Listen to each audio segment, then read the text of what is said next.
지도는 거짓말을 하지 않는다고 합니다. 거짓말은 그 위에 제멋대로 국경선을 긋고 역사를 조작하는 인간들이 할 뿐이죠. 여기 평생 차가운 위성 데이터만 믿어온 한 지리학자가 있습니다. 신화 따위는 믿지 않았던 그에게 최근 시스템이 도저히 과학적으로 설명할 수 없는 기이한 오류값 하나를 보고했습니다. 수천 년 전 고대 문서에 기록된 물리적으로 불가능한 지형 조건.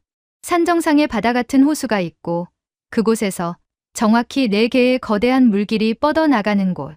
전 지구를 스캔해보니 놀랍게도 그 까다로운 조건과 1리터의 오차도 없이 일치하는 땅이 지구상에 딱 한 군데 존재했습니다.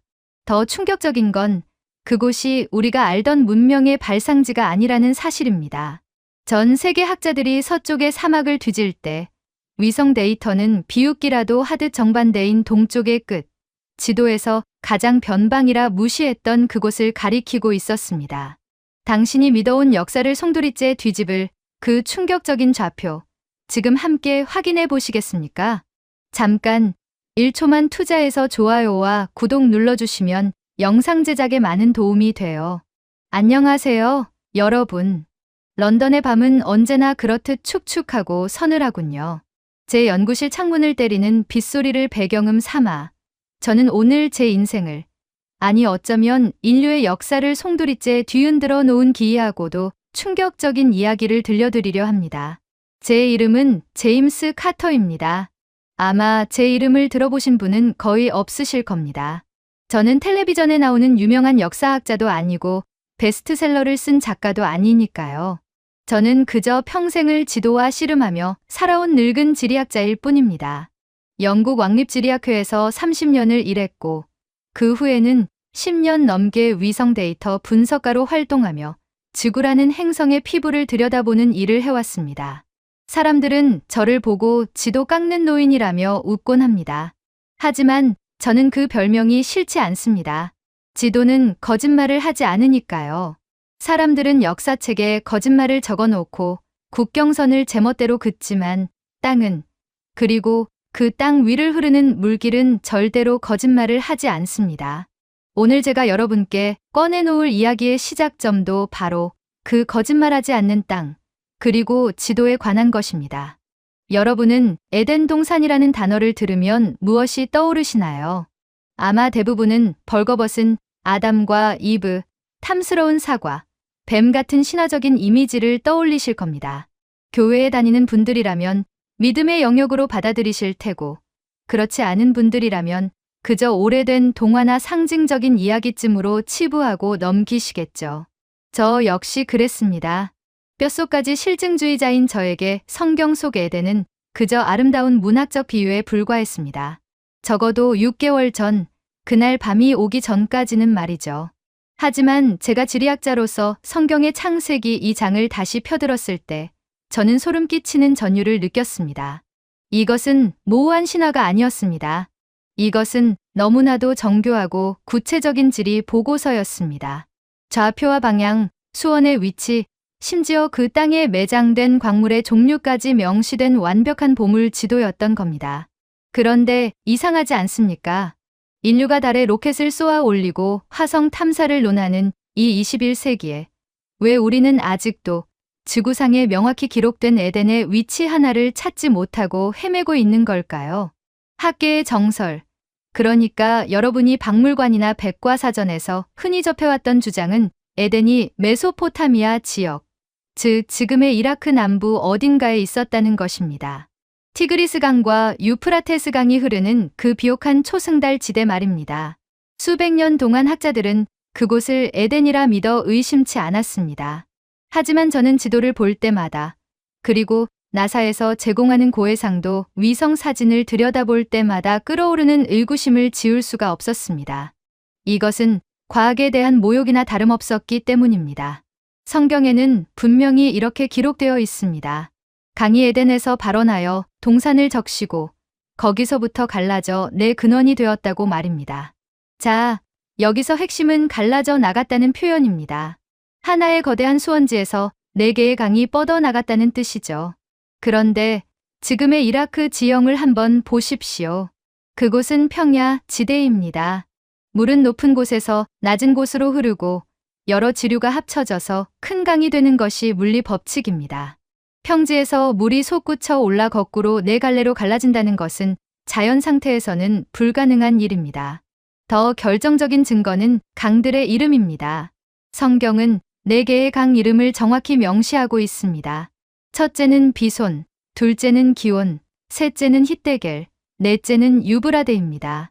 네, 맞습니다. 셋째와 넷째 강인 히데겔과 유브라데는 지금의 티그리스와 유프라테스 강이 확실합니다. 그래서 사람들이 이라크를 에덴이라고 착각하는 것이죠. 하지만 나머지 두 강, 비손과 기온은 도대체 어디로 사라진 것입니까? 학자들은 이렇게 변명합니다. 오랜 세월이 흐르면서 강이 말라버렸거나 지형이 바뀌어 사라졌을 거라고요. 정말 그럴까요? 저는 그 말을 믿을 수가 없었습니다. 문명을 일으킬 만큼 거대했던 두 개의 강이 흔적도 없이 증발한다는 건 있을 수 없는 일입니다. 물은 마를 수 있어도 물이 흘렀던 길, 즉 하상은 땅에 흉터처럼 남기 마련입니다. 강물이 수천 년 동안 흐르며 땅을 깎아내고 퇴적물을 쌓은 흔적은 위성 레이더로 보면 마치 인간의 핏줄처럼 선명하게 드러납니다. 그것은 수만 년이 지나도 지워지지 않는 문신과도 같습니다. 저는 제 모든 경력과 인맥을 동원해 나사의 셔틀 레이더 지형 미션 데이터를 확보했습니다. 이라크 전역의 지하 50m까지 투시할 수 있는 최첨단 기술이었죠. 저는 모니터 앞에서 밤을 새우며 이라크의 모래바람 아래 감춰진 땅의 속살을 샅샅이 뒤졌습니다. 비손과 기온이라고 부를 만한 거대한 물길의 흔적이 단 하나라도 남아있기를 간절히 바랐습니다. 결과가 어땠을 것 같습니까? 아무것도 없었습니다. 정말 깨끗했습니다. 티그리스와 유프라테스 외에는 그 어떤 거대한 강줄기의 흔적도 발견되지 않았습니다. 이것은 무엇을 의미할까요?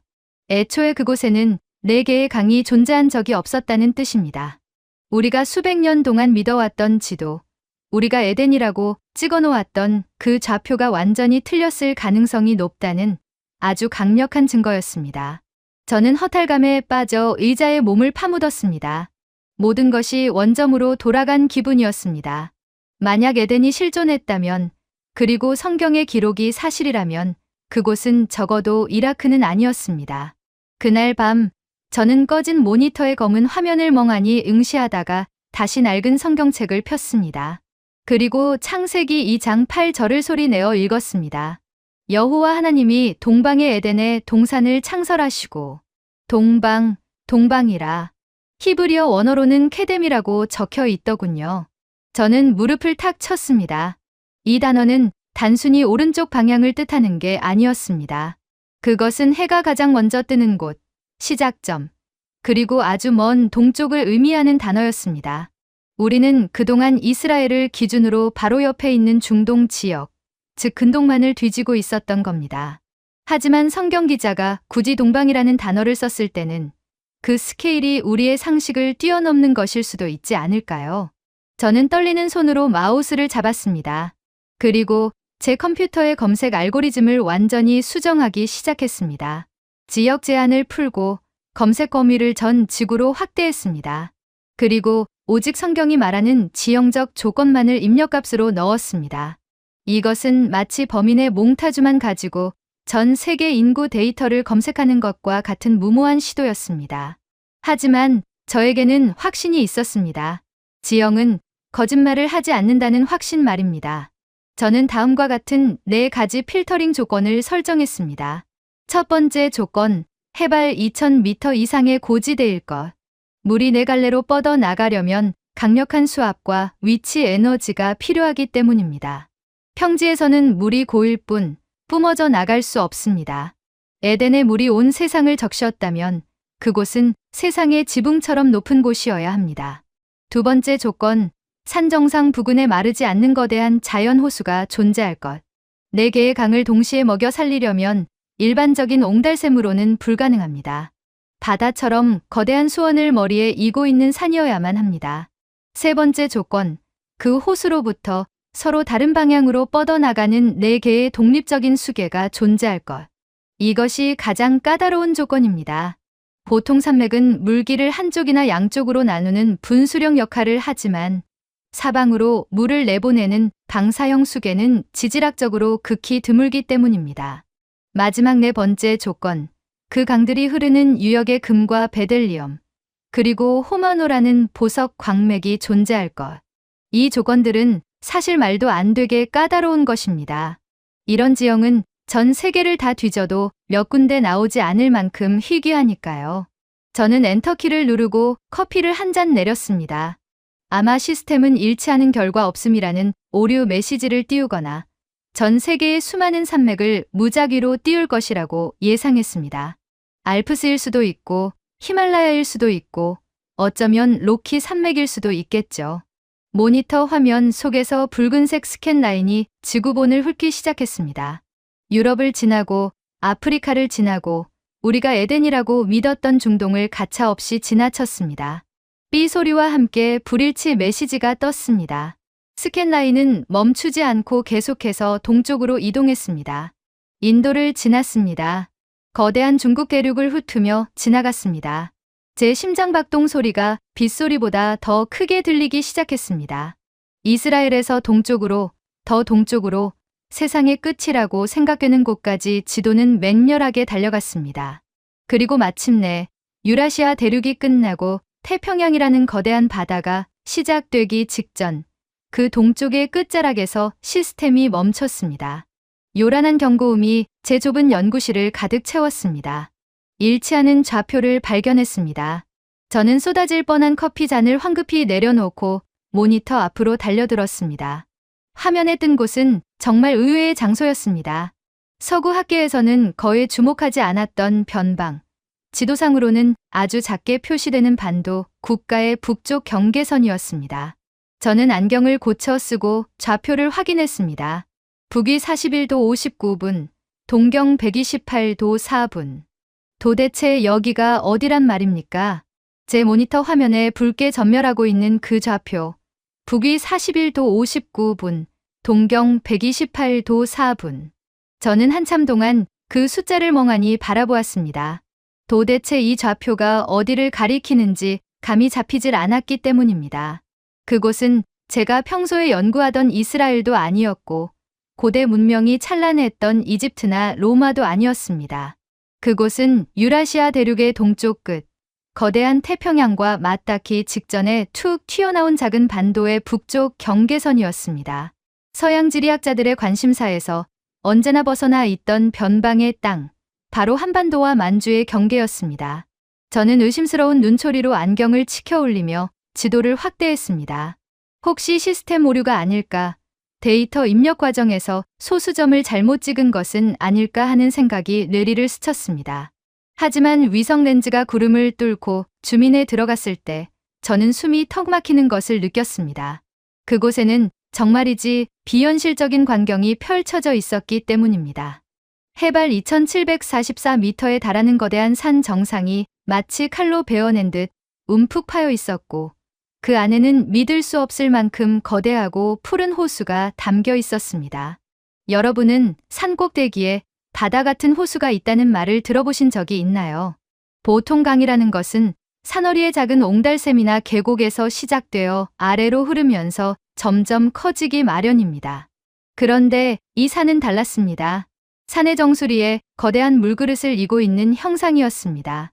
지질학적 용어로는 칼데라오라고 부르지만 그 규모와 위치가 너무나도 기이했습니다. 저는 화면 한 구석에 떠 있는 산의 이름을 확인했습니다. 백두산. 한국어로는 흰머리의 산이라는 뜻이라고 하더군요. 1년 중 8개월 이상 눈에 덮여 있어 희게 보인다고 해서 붙여진 이름이랍니다.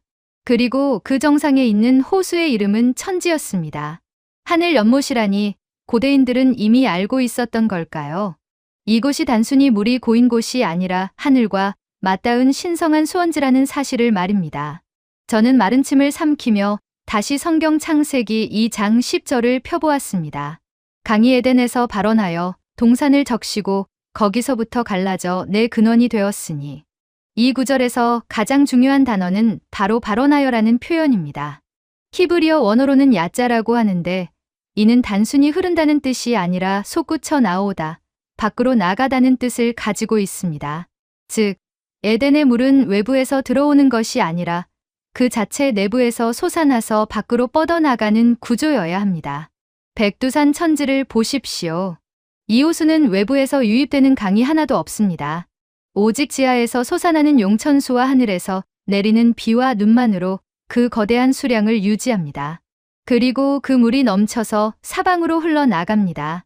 이것이야말로 성경이 묘사하는 완벽한 발원의 조건이 아닙니까? 저는 흥분된 마음을 가라앉히고 이 산이 정말 동방의 에덴이라는 증거가 될 수 있는지 검증해 보기로 했습니다. 성경은 에덴이 동방에 있다고 했습니다. 앞서 말씀드렸듯이 히브리어 케뎀은 시작점 혹은 가장 먼저 해가 뜨는 곳을 의미합니다. 지리학적으로 유라시아 대륙을 하나의 거대한 땅덩어리로 보았을 때 해가 가장 먼저 뜨는 대륙의 끝은 어디입니까? 바로 이곳 백두산이 있는 한반도와 만주 지역입니다.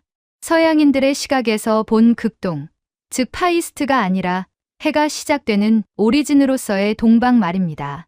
고대인들이 왜 이곳을 동쪽의 끝이라고 불렀는지 지도를 보니 명확해졌습니다. 하지만 심증만으로는 부족합니다. 과학자에게 필요한 것은 물증, 즉 데이터입니다. 만약 백두산이 진짜 에덴의 수원지라면 여기서 뻗어나가는 물길이 정확히 4개여야 합니다. 저는 나사의 수문학 분석 툴을 가동했습니다. 보통의 산맥은 물길을 한쪽이나 양쪽으로 나눕니다. 이것을 분수령이라고 하죠. 그런데 백두산은 지형 자체가 매우 독특했습니다. 산 정상을 중심으로 물길이 방사형, 즉 사방으로 흩어지는 구조를 가지고 있었습니다. 저는 마우스를 움직여 첫 번째 물길을 추적했습니다. 천지의 북쪽, 달문이라는 곳에서 물이 흘러넘쳐 거대한 폭포를 이루고 있었습니다. 그리고 그 물줄기는 북쪽으로 맹렬하게 달려가다가 거대한 숭화강, 한국어로는 송화강과 합류하여 만주 벌판을 적시고 있었습니다. 저는 순간 전율했습니다. 성경에 기록된 첫 번째 강, 비손. 그 이름의 뜻은 풍부하게 쏟아지다 혹은 위험 있게 흐르다는 뜻입니다. 송화강의 수량과 흐름은 그 이름의 뜻과 너무나도 흡사했습니다. 그런데 더 놀라운 것은 그 다음이었습니다. 성경은 비손강이 금이 있는 하윌라 온 땅을 둘렀다고 기록하고 있습니다. 둘렀다는 표현은 강이 땅을 휘감아 돈다는 뜻입니다. 위성 사진으로 본 송화강의 물줄기는 정확히 만주 평원과 한반도, 북부 지역을 거대한 뱀처럼 휘감고 돌아나가는 형상이었습니다. 저는 즉시 지질자원연구소의 광물 분포 데이터를 이 지도 위에 겹쳐보았습니다. 하윌라 땅에 금이 있고 그 금은 순금이며 그곳에는 베델리엄과 호마노도 있으며 성경의 이 구절이 사실이라면 송화강이 휘감는 이 지역에 금광이 있어야 합니다. 데이터 로딩이 끝나고 화면에 결과가 떴을 때 저는 비명을 지를 뻔했습니다. 붉은색 점들이 화면을 가득 채웠습니다. 만주와 한반도 북부, 특히 평안북도와 함경도 일대는 동아시아 최대의 금 매장지였습니다. 심지어 이곳은 고대부터 질 좋은 옥과 보석이 나오기로 유명한 산지였습니다. 베델리엄은 진주 혹은 옥을 뜻하는 단어이고 호마노는 붉은 줄무늬가 있는 보석을 뜻합니다. 이 모든 광물이 한 곳에 집중되어 있는 지역은 전 세계적으로도 드뭅니다. 그런데 그곳이 바로 백두산 물줄기가 감싸고 도는 땅이라니요. 이것은 우연의 일치라고 보기에는 확률적으로 불가능에 가까웠습니다. 저는 식은땀을 흘리며 넥타이를 풀어헤쳤습니다. 밤은 깊어가고 빗줄기는 더욱 거세졌지만 제 연구실의 열기는 용광로처럼 뜨거워졌습니다. 첫 번째 강 비손이 확인되었습니다. 그렇다면 나머지 3개의 강은요. 기온, 히데겔, 유브라데. 이 강들마저 백두산과 연결되어 있다면 우리는 인류의 기원 교과서를 다시 써야 합니다. 저는 떨리는 손으로 두 번째 물길을 찾기 시작했습니다. 성경은 둘째 강 기온이 구스 온 땅을 둘렀다고 말합니다. 구스는 보통 아프리카의 에티오피아를 지칭하는 것으로 알려져 있습니다.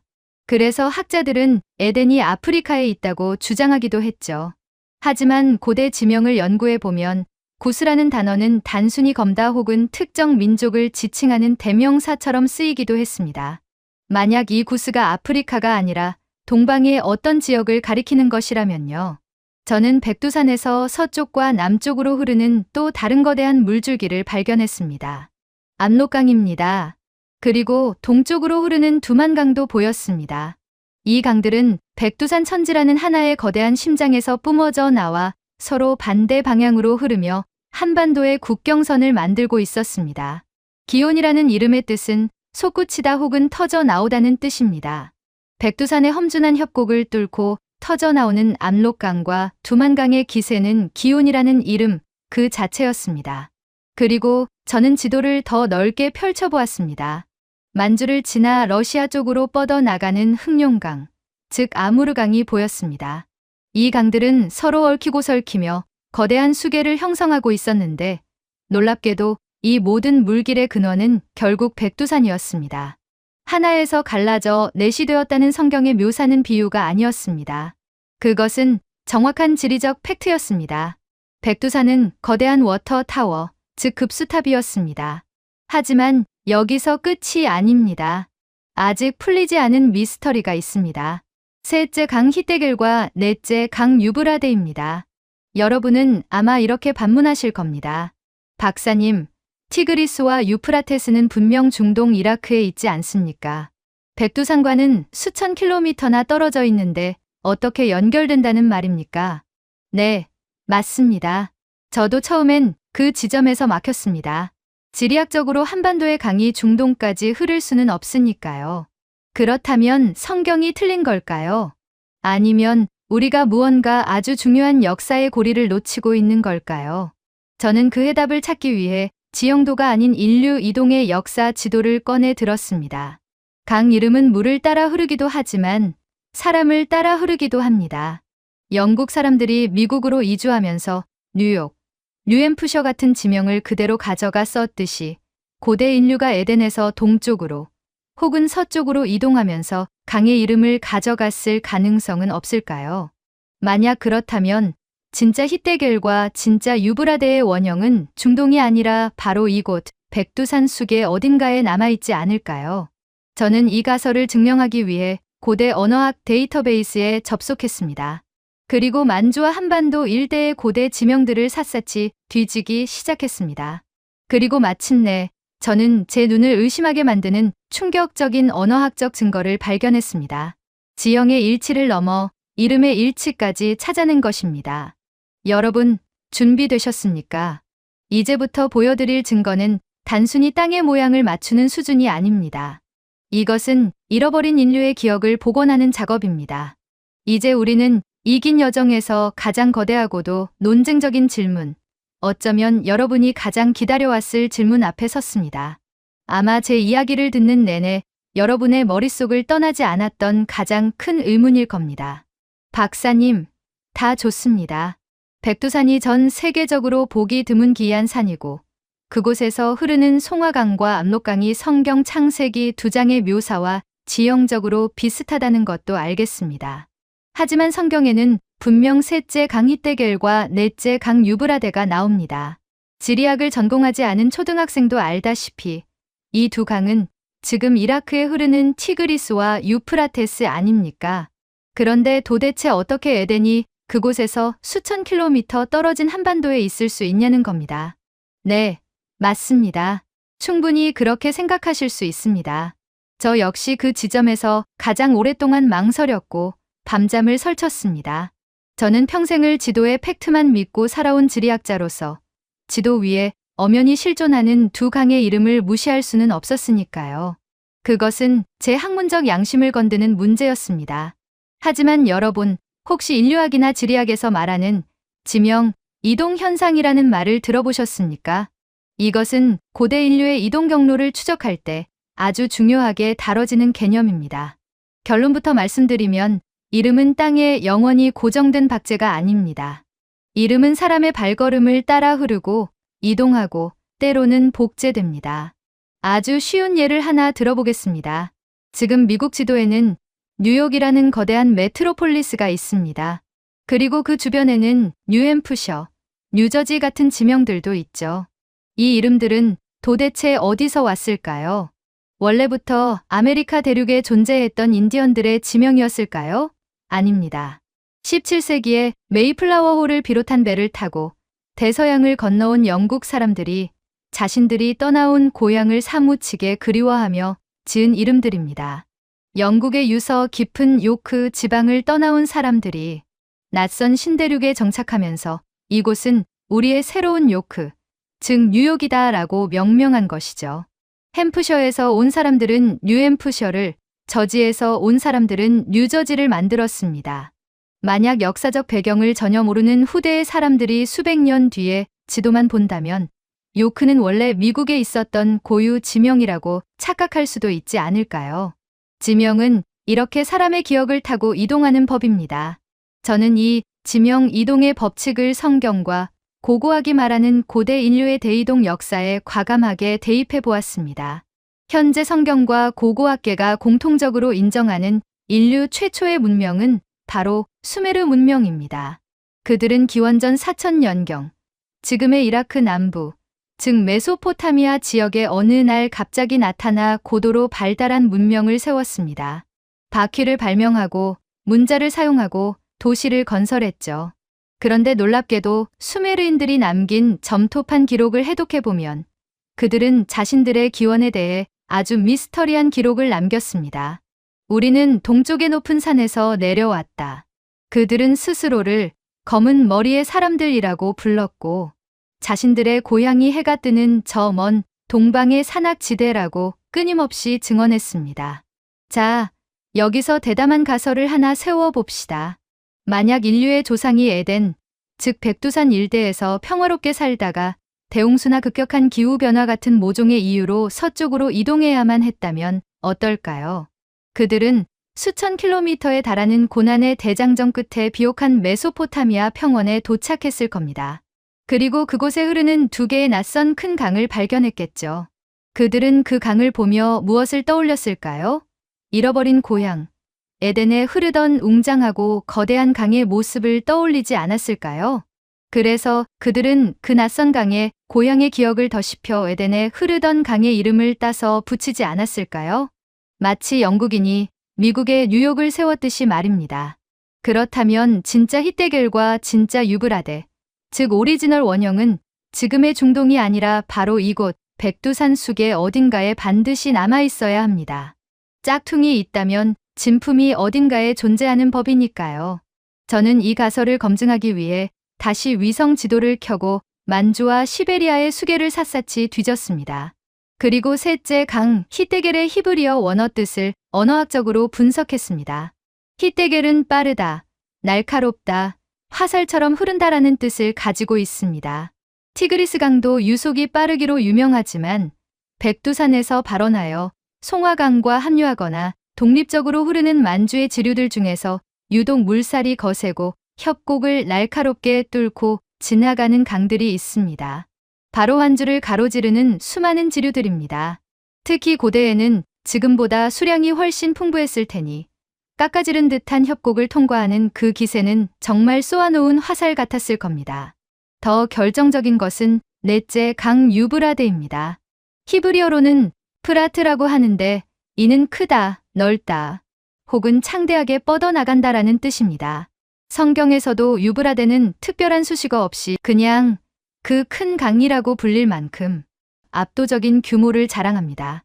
백두산 천지에서 시작된 물길들이 합쳐져서 동북아시아 대륙을 향해 뻗어나가는 흑룡강, 즉 가무르강의 위용을 한번 보십시오. 그 길이는 무려 4,000km가 훌쩍 넘습니다. 중동의 유프라테스강 약 2,800km과는 비교도 안 될 만큼 거대하고 웅장한 물줄기입니다. 고대인들이 이 강을 보았다면 당연히 그 큰 강이라고 부르며 경외감을 느끼지 않았을까요? 저는 이 강의 압도적인 스케일을 보며 확신했습니다. 저는 이 강을 보며 이것이야말로 유브라데의 원형일 수 있다고 확신했습니다. 저는 확신에 차서 고대 지명 사전과 언어학 논문들을 밤새워 뒤지기 시작했습니다. 그리고 제 가설을 뒷받침하는 소름 끼치는 언어학적 연결고리를 찾아냈습니다. 바로 메소포타미아 문명을 세운 수메르어와 우리말, 즉 한국어의 놀라운 유사성입니다. 수메르어에서 아빠는 아바이고 엄마는 움마입니다. 하늘은 아니라고 부르고 땅은 키라고 부르죠. 우리말의 아빠, 엄마, 하늘, 땅과 너무나 흡사하지 않습니까? 언어학자들은 이것이 단순한 우연이라고 하기엔 너무나 많은 단어와 문법 구조가 교차거라는 특징 안에서 일치한다고 말합니다. 이것은 도대체 무엇을 의미할까요? 수메르인들이 동쪽에서 서쪽으로 이동하면서 가져온 것은 단순히 강의 이름뿐만이 아니었다는 겁니다. 그들은 언어를 가져왔고 문화를 가져왔고 무엇보다 잃어버린 고향 에덴에 대한 사무치는 기억을 가져왔습니다. 즉, 지금 우리가 알고 있는 중동은 에덴이 아닙니다. 중동은 에덴에서 쫓겨나거나 이주한 후손들이 낯선 땅에 세운 에덴의 식민지이자 에덴을 모방하여 만든 제2의 고향이었던 겁니다. 우리는 그동안 역사책이 가르쳐준 고정관념 때문에 짝퉁을 진품으로, 제품을 원본으로 착각하고 있었던 셈이죠. 저는 자리에서 일어나 연구실 벽에 걸린 세계 지도를 멍하니 바라보았습니다. 그동안 우리는 서구 중심의 역사관에 의해 문명이 서쪽에서 시작되어 동쪽으로 전파되었다고 배웠습니다. 하지만 데이터가 말하고 지도가 가리키는 진실은 정반대였습니다. 모든 것은 동쪽 끝, 저 작은 한반도와 백두산에서 시작되었습니다. 문명도, 언어도, 그리고 인류의 유전자도 저곳에서 발원하여 서쪽으로 흘러갔습니다. 물이 위에서 아래로 흐르듯 역사도 동방의 에덴에서 서방의 세상으로, 척박한 땅으로 흘러간 것입니다. 이제 모든 퍼즐이 완벽하게 맞춰졌습니다. 백두산 천지라는 거대한 수원, 그곳에서 뻗어나가는 4개의 물길, 그 물길이 감싸고 있는 금과 보석의 땅, 그리고 동쪽에서 서쪽으로 이동한 인류의 발자취와 언어의 흔적까지. 이 모든 데이터가 가리키는 좌표는 단 하나, 바로 한반도입니다. 하지만 여러분, 여기서 끝이 아닙니다. 지리학자인 제가 데이터로 풀 수 있는 영역은 여기까지입니다. 이제부터는 인류학적이고 본질적인 질문을 던져야 합니다. 만약 한반도가 진짜 에덴이라면, 그리고 인류의 대부분이 서쪽으로 떠나버렸다면 끝까지 그 땅을 떠나지 않고 남아서 에덴을 지킨 사람들은 누구일까요? 수천 년 동안 그 산을 신성하게 여기며 하늘에 제사를 지내고 유달리 흰 옷을 즐겨 입었던 사람들. 고대 중국인들이 동방의 예의 바른 군자라고 칭송했던 그 민족. 그들이 바로 여러분의 조상이라면 이 이야기는 단순한 미스터리 다큐멘터리가 아니라 여러분 자신의 잃어버린 족보를 찾는 여정이 되는 것입니다. 제 심장은 다시금 쿵쾅거리기 시작했습니다. 모니터 속 위성사진에 찍힌 한반도가 마치 살아서 숨쉬는 생명체처럼 느껴졌기 때문입니다. 서양인들이 잃어버린 낙원이라 부르며 그토록 찾아 헤맸던 에덴은 사실 사라진 것이 아니었습니다. 그저 아무도 예상하지 못한 곳, 동쪽의 끝에서 묵묵히 그 자리를 지키고 있었을 뿐입니다. 그리고 그 땅을 지켜온 파수꾼들이 바로 지금 제 이야기를 듣고 있는 여러분일지도 모릅니다. 자, 이제 마지막 결론을 내릴 시간입니다. 저는 지리학자로서의 양심과 명예를 걸고 이 보고서를 작성했습니다. 어떤 분들은 이것을 억측이라 비난할 것이고 어떤 분들은 우연의 일치라 치부할 것입니다. 하지만 저는 압니다. 진실은 언제나 가장 믿기 힘든 모습으로 우리 곁에 숨어 있다는 것을요. 백두산 천지에 비친 태양을 보십시오. 그것은 단순히 해가 뜨는 것이 아니라 잊혀졌던 인류 역사의 새벽이 다시 밝아오는 것일지도 모릅니다. 지리학자인 제가 여러분께 드릴 수 있는, 그리고 제가 평생을 바쳐 수집하고 분석한 모든 데이터와 차가운 이성의 언어들은 앞선 장에서 모두 남김없이 보여드렸습니다. 위성 사진이 가리키는 백두산 천지라는 완벽하고도 기이한 수원, 그 거대한 물그릇에서 발원하여 동서남북 사방으로 뻗어나가는 4개의 거대한 강줄기, 그리고 고대 수메르 문명의 점토판들이 한결같이 증언하고 있는 동방 기원설까지 말입니다. 이 모든 흩어진 퍼즐 조각들은 이제 더 이상 우연이라고 치부할 수 없는 하나의 거대한 그림을 완성하고 있습니다. 그것은 바로 인류의 시원지이자 우리가 그토록 찾아 헤맸던 잃어버린 낙원 에덴이 저 먼 중동의 황량한 사막이 아니라 동쪽의 끝, 태평양이 시작되는 곳, 한반도와 만주를 아우르는 이 신비로운 땅이었을 가능성을 지울 수 없습니다. 하지만 이 거대한 진실 앞에서 우리는 지리학적 발견을 넘어서는 마지막 질문을 던져야 합니다. 에덴이 단순히 물리적인 장소가 아니라 그곳에 살았던 사람들, 그리고 그 땅의 기억을 간직한 사람들에 대한 이야기라면 어떨까요? 성경은 인류의 시조인 아담과 하와가 죄를 짓고 에덴에서 쫓겨났다고 기록합니다. 그리고 그 후손들은 에덴의 동쪽에서부터 서쪽으로 끊임없이 이동하며 바벨탑을 쌓고 성을 짓고 거대한 문명을 건설했다고 말하죠. 그렇다면 여기서 한 가지 아주 중요하고도 근원적인 의문이 생깁니다. 과연 모든 인류가 에덴을 떠났을까요? 정말 누군가는 그곳에 남아서 닫힌 에덴의 문을 지키고 있지 않았을까요? 주인이 집을 비우면 누군가는 남아서 그 집을 지켜야 하는 법이니까요. 저는 떨리는 마음으로 켜져 있던 위성 지도를 끄고 먼지 쌓인 인류학 서적들과 고대 역사서들을 책상 위에 펼쳤습니다. 그리고 이 땅, 한반도라는 좁은 영토에 수천 년 동안 뿌리 내리고 살아온 사람들의 특징을 현미경 들여다보듯 세밀하게 관찰하기 시작했습니다. 여러분의 조상들, 그리고 지금 제 이야기를 듣고 있는 여러분의 모습 속에 어쩌면 우리가 놓쳤던 에덴의 흔적이 화석처럼 남아있지 않을까 하는 강렬한 호기심 때문이었습니다. 그리고 저는 곧 전율했습니다. 아니, 경외감마저 느꼈습니다. 여러분의 고유한 문화와 풍습, 그리고 여러분의 무의식 속에 깊이 새겨진 DNA가 성경이 말하는 에덴의 기억과 너무나도 소름 끼치게 닮아 있었기 때문입니다. 첫 번째 증거는 여러분이 집착에 가까울 정도로 사랑했던 색깔, 바로 흰색입니다. 고대 중국의 수많은 문헌들은 동쪽의 한반도에 사는 사람들을 가리켜 백이민족이라고 불렀습니다. 흰 옷을 즐겨 입는 사람들, 언제나 흰 옷을 숭상하는 사람들이라는 뜻이죠. 왜 하필 흰색이었을까요? 주변국들이 화려한 색깔의 비단 옷을 입을 때 왜 여러분의 조상들은 그토록 흰색을 고집했을까요? 염료 기술이 부족해서였을까요? 아닙니다.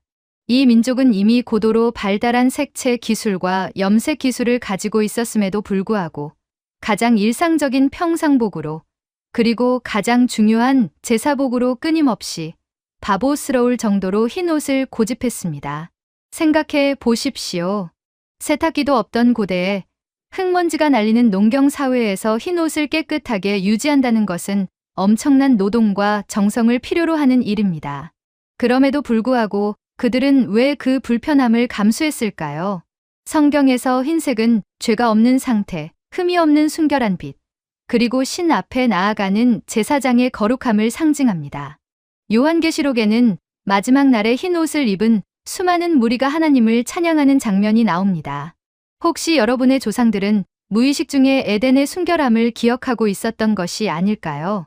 자신들이 죄로 물들지 않은 신의 정원에 머물렀던 거룩한 백성이라는 사실을 그 불편하고도 고귀한 흰 옷의 색깔로 스스로에게, 그리고 세상에게 증명하고 싶었던 것은 아닐까요?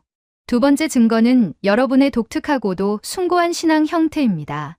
서양 선교사들이 100여 년 전 이 낯선 땅에 처음 들어왔을 때 깜짝 놀란 것이 하나 있습니다. 겉으로 보기에 조선이라는 나라는 불교와 유교가 지배하는 듯 보였지만 기층 민중들의 마음 가장 깊은 곳에는 하느님, 즉 형상이 없는 유일신에 대한 본능적인 경외심이 자리 잡고 있었기 때문입니다.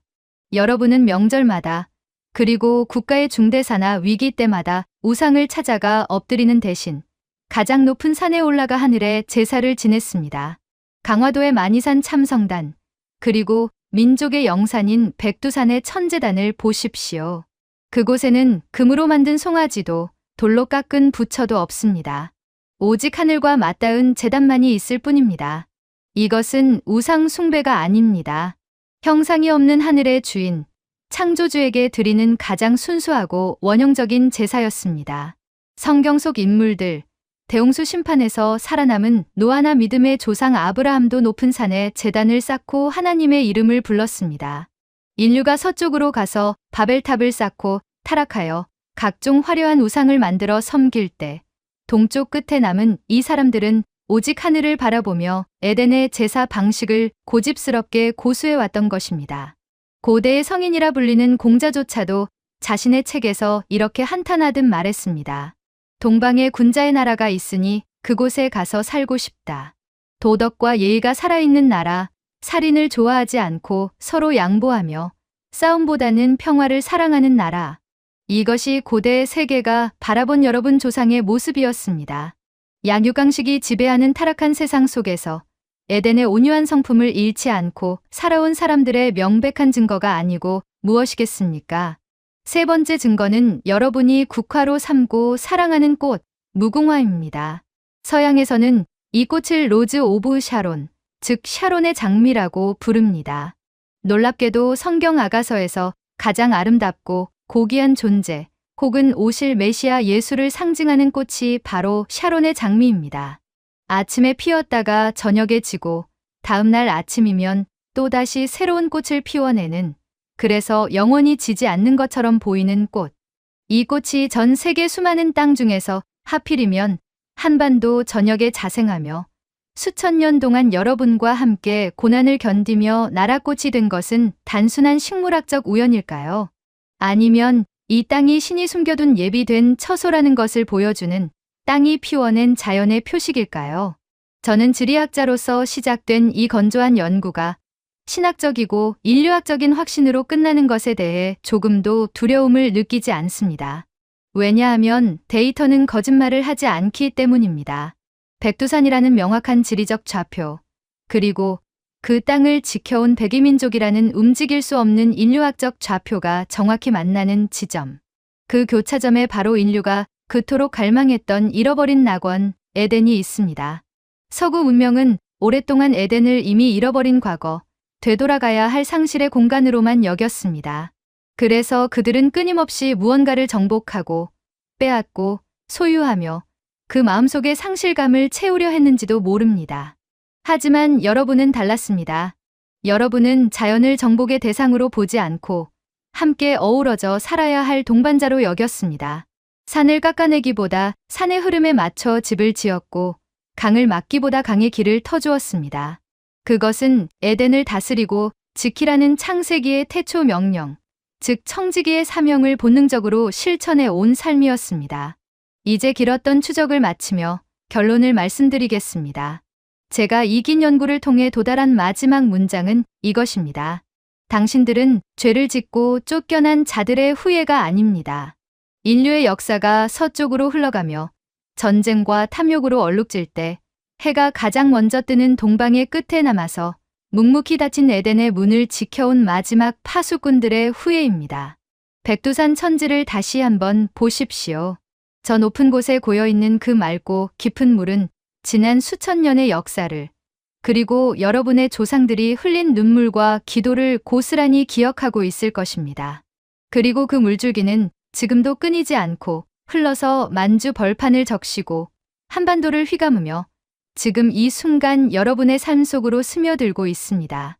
여러분의 혈관 속에 흐르는 피, 여러분이 무의식적으로 느끼는 하늘에 대한 그리움, 흰 옷을 볼 때 느끼는 그 아련함, 그 모든 것이 바로 여러분이 에덴의 주인이라는 증거입니다. 그러니 부디 자부심을 가지십시오.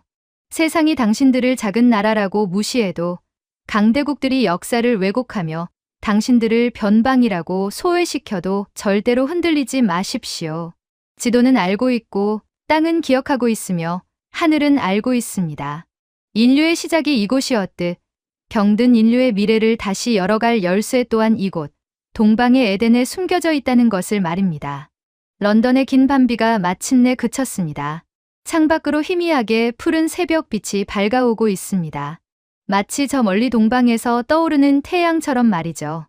저 제임스 카터는 이제 낡은 지도를 덮으려 합니다. 하지만 이 이야기는 여기서 끝이 아닙니다. 이제부터는 여러분이 직접 확인하고 복원하고 증명해야 할 여러분 자신의 역사입니다. 에덴은 낡은 책 속의 신화가 아닙니다. 그것은 여러분의 이름이고 여러분이 발 딛고 있는 땅이며 앞으로 펼쳐질 여러분의 미래입니다. 긴 이야기 들어주셔서 감사합니다. 오늘 사연은 여기까지입니다. 오늘 사연이 마음에 드셨다면 좋아요, 구독 꾹 눌러주세요. 다음에 더 감동적인 사연으로 여러분을 찾아뵙겠습니다. 시청해주셔서 감사합니다.